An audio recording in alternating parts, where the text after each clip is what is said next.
indakatotsamwa izvozvi. Ngavauye muofisi mavo tipedzerane, because inini handingaiteka upenyu hwakadaro. Ndakavataurira mufundisi kuti namatirei mwana wangu, but varikutata zvokutamba neminamato, kutosefa minamato zvavo vachitadza kuita mastrong prayers kumwana wangu, kuramba achipota chete, kuramba achipota mutoriro.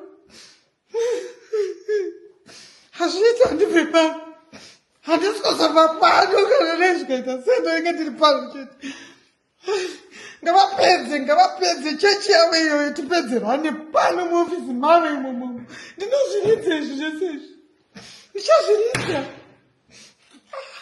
Mwana andinetsa, ivo varipo vakatrena.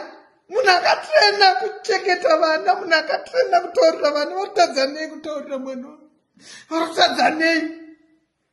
Mwana andinetsa inini nemabhawa. Why God?